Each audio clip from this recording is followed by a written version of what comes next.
दोस्तों नमस्कार, मैं अखिलेश गुरु एक बार फिर आपका स्वागत करता हूं। दोस्तों आज हम दर्शन करेंगे एक चमत्कारी हनुमान जी का। पंचमुखी हनुमान मंदिर है बीटीआई के पास होशंगाबाद में। गुरुकुल जाते हैं, गुरुकुल के बाजू में दत्त मंदिर की राह पर पंचमुखी हनुमान जी विराजित हैं। और हनुमान जी ने प्राण प्रतिष्ठित होने के पूर्व ही क्या क्या चमत्कार किए, पहले ये आपको बताऊंगा और उसके बाद हम दर्शन करेंगे पंचमुखी हनुमान जी के। आइए चलते हैं पंचमुखी हनुमान जी के मंदिर। हाँ, बोल पंचमुखी सरकार की जय। जय हनुमान जी की। मैं ब्रह्मचारी अलख निरंजनानंद पंचमुखी सरकार हनुमान मंदिर में यहाँ विगत 20 वर्षों से निवास कर रहा हूँ। अच्छा यह क्षेत्र बीटीआई रोड गुरुकुल के पास में स्थित है, होशंगाबाद जिले में जी। यहाँ जब हम आए थे, अमरानंद गिरी नाम के एक महात्मा थे, वो हमारे अच्छे मित्र थे, वो लेकर आए थे। अच्छा तब यहाँ भारी जंगल था जी। मनुष्य यहाँ आने से बहुत डरते थे जी। तो उस समय हमने यहीं बरगद के नीचे आसन लिया था और अपना जप तप करते थे। कभी कभी कोई भक्त लोग शहर से आते थे।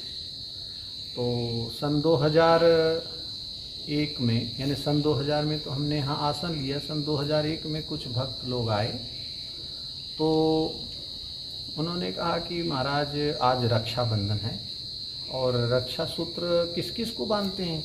तो हमने बताया कि भाई रक्षा सूत्र तो भगवान को भी बांधते हैं, गुरु को भी बांधते हैं।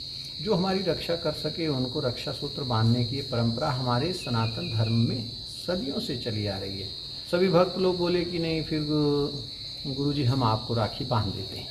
हमने कहा हमको रक्षा सूत्र मत बांधो, जो सबकी रक्षा करते हैं ऐसे महात्मा हनुमान जी की हमें रक्षा सूत्र उन्हें बांधना चाहिए, उनका स्मरण करना चाहिए। क्योंकि रक्षाबंधन का त्यौहार केवल भाई बहन का त्यौहार नहीं है, ये गुरु शिष्य भक्त और भगवान का भी संबंध है रक्षाबंधन से।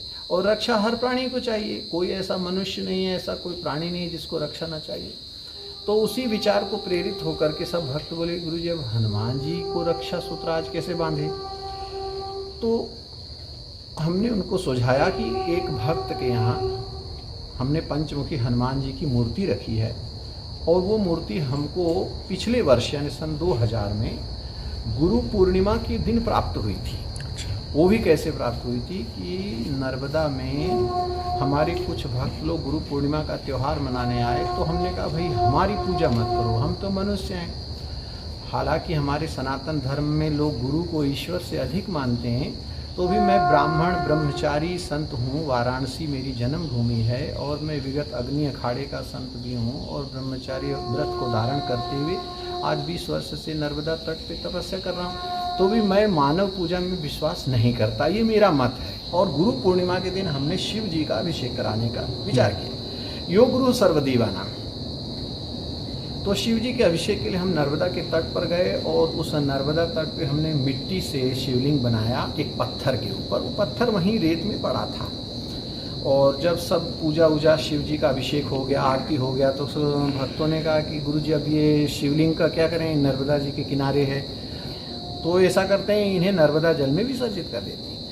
तो नर्मदा जल विसर्जित कैसे करें कि ये जो शिवलिंग है ये खंडित ना होने पाए। तो ऐसा करें कि ये जो पत्थर पे बना हुआ है, इस पत्थर को उठा करके वो नर्मदा जी में विसर्जित कर दें। तो रेत में धसे हुए उस पत्थर को जब उठा करके और वो नर्मदा जी में विसर्जित किया तो उसको पलट दिया गया। तो पलटने पर हनुमान जी की मूर्ति प्रकट। बहुत बढ़िया। बोल पंचमुखी सरकार की जय। और ये इस अद्भुत घटना के बाद उस मूर्ति को अब यहाँ रखने की कोई जगह नहीं थी, क्योंकि ये पीपल का पेड़ जो है यहाँ वो सूखा पड़ा था और उसकी लकड़ियाँ लोग काट कर ले जाना चाहते थे। तो हमने इसकी सुरक्षा में बहुत समय पहले जो है एक चबूतरा बनवा दिया था। तो अब मूर्ति एक भक्त के यहाँ रख दी। हमने भक्तों से कहा कि देखो सबकी रक्षा हनुमान जी करते हैं। हनुमान जी एक जीवंत और साक्षात माने ईश्वर हैं और वो इस धरती पर रहते हैं और संकट में हर मनुष्य की रक्षा करते हैं। तो इसलिए हम लोगों को उन्हीं को रक्षा सूत्र बांधना चाहिए जी। सम्मान पूर्वक हम लोग भगवान की मूर्ति को ऑटो में रख कर ले आए और लाने के बाद 4-6 लोग भी आए। एक ब्राह्मण को भी लाए थे हम, पुजारी था वो यहीं सेठानी घाट का। तो हमने कहा कि भाई चलिए अब भगवान की प्रतिष्ठा करें, इनको विराजमान कर दें। तो पीपल के पास उनको विराजमान करने की इच्छा थी। जैसे ही ऑटो से हम लोग भगवान की मूर्ति को लेकर उतरे तो एक दूसरा चमत्कार यहाँ हुआ कि ये जो सूखा पेड़ था, उस पेड़ की जड़ में अंगूठे के बराबर अग्नि प्रकट हो गई। अरे वाह। इस दूसरी घटना को देख करके लोग बड़े अचंभित हो गए। कुछ लोग डर गए, किसी ने कहा ये भूत है, कोई बोला प्रेत है, कोई बोला जिंद है, कोई बोला बेताल है, कोई बोले ये है वो है। पुजारी भी बोला हमने भी आज तक ऐसा घटना नहीं देखा, क्या है ये। हमने विचार किया कि हमारे वैदिक ग्रंथों में तो अग्नि को ईश्वर माना गया है, और मैं इतने साल से रह रहा हूँ तो कभी अग्नि प्रकट हुई नहीं, अब इसी समय क्यों प्रकट हुई। हमारे इस विचार से हमने कहा अग्निमीळे पुरोहितम यज्ञस्य देवम ऋत्विजम होतारम रत्नधातमम, इस वेद की ऋचा के अनुसार अग्नि देवता हैं और ये भगवान हनुमान जी के प्राण हैं। हमारी बुद्धि में ऐसा है। सो हमने अपनी बुद्धि से विचार करके हनुमान जी के उस विग्रह को, मूर्ति को उस प्रज्वलित अग्नि के ऊपर ही विराजमान कर दिया। तो उसके पश्चात यहाँ बढ़िया विधि विधान से उनका जो है संस्कार किया गया। मूर्ति का संस्कार करने के बाद फिर उनको श्रृंगार किया गया। फिर हवन पद्धति से उनका भगवान सुंदरकांड का हवन हुआ, प्रसाद वितरण हुआ।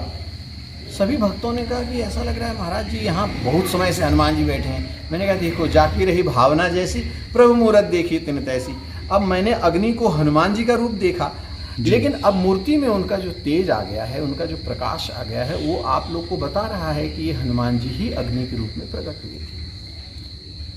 इसके पश्चात ये दूसरा चमत्कार हुआ। पहला तो भगवान की मूर्ति मिलने का, दूसरा उनकी स्थापना का, और तीसरा चमत्कार ये हुआ कि वर्षा काल था, क्योंकि सावन की पूर्णिमा पे इनकी स्थापना, तो पानी के कारण चबूतरा पूरा गीला था, पेड़ भी पूरा गीला था, जो कि कई वर्षों से सूखा पेड़ मात्र 3 महीने में फिर अंकुरित हो गया, और आज ये आपके सामने प्रत्यक्ष है, पूरा वृक्ष, विशाल वृक्ष है, बिल्कुल हरा। ये हनुमान जी का तीसरा चमत्कार। तो अब यहाँ चूंकि ये भगवान की विराजमान होने के बाद पंचमुखी सरकार तब से लोगों की चिंता का समाधान करते हैं, और जब से वो यहाँ बैठे हैं तब से यहाँ लोगों का फिर डर खत्म हो गया। ये सुनसान इलाका, जंगली एरिया था, कभी जंगली जानवर भी यहाँ प्रकट होते थे। अब तो कोई न तो जानवर प्रकट होते हैं, न कोई इस प्रकार का कोई डर है किसी को। यहाँ आपको बता दें कि चारों तरफ कब्रिस्तान भी था जी, कि यहाँ आप आएंगे तो सबसे पहले आपको कबीरपंथियों का कब्रिस्तान मिलेगा, फिर ईसाइयों का कब्रिस्तान मिलेगा, फिर जो है इस्लाम मुसलमानों का कब्रिस्तान मिलेगा, फिर थोड़ा सा आगे जो है हिंदुओं का मतलब शमशान मिलेगा जी, तो और कच्चा मसान भी मिलेगा। इस प्रकार 5 शमशान के बीच में ये स्थान है। पंचमुखी हनुमान बैठे हैं, पंचमुखी हनुमान जी बैठे हैं 5 शमशान के बीच। लेकिन आश्चर्य की बात यह है कि चूँकि ये प्राकृतिक वातावरण है यहाँ, तो कभी आपको ऐसा कब्रिस्तान और शमशान एकदम दिखाई नहीं देता है, लेकिन ये प्राचीन काल से एक शमशान भूमि है। पंचमुखी सरकार ने इस जगह को प्रकट होकर पवित्र किया है। ये हमारे भारत भूमि में नर्मदापुरम संभाग, होशंगाबाद जिले के दक्षिणी तट पर स्थित आर्य समाज के गुरुकुल के पास में स्थित ये मंदिर है, और इसका सहयोग से, सब भक्तों के सहजन सहयोग से अब लोग इसका धीरे धीरे निर्माण करवा रहे हैं। और तब से हनुमान जी बैठे हैं, लोगों के रोग, शोक, भय, दुख और चिंताओं का समाधान करते रहते हैं। इस प्रकार पंचमुखी सरकार इस स्थान पर बैठकर सबके संकट दूर कर रहे हैं। बोल पंचमुखी सरकार की जय।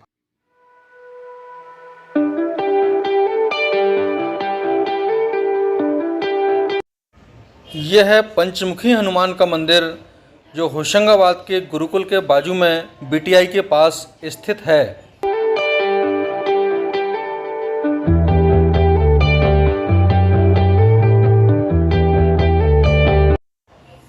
चमत्कारी हनुमान मंदिर है पंचमुखी सरकार हनुमान मंदिर।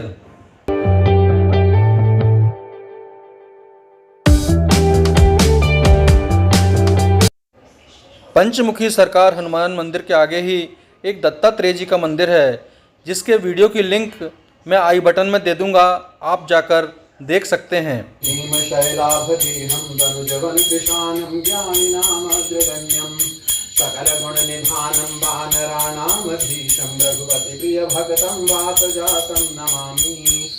दोस्तों, कैसी लगी आपको जानकारी पंचमुखी हनुमान जी की चमत्कारों के बारे में? अच्छा लगा हो वीडियो को लाइक शेयर कीजिएगा, चैनल पर नए हो चैनल को सब्सक्राइब कर घंटी की बटन दबाइएगा। बहुत बहुत धन्यवाद।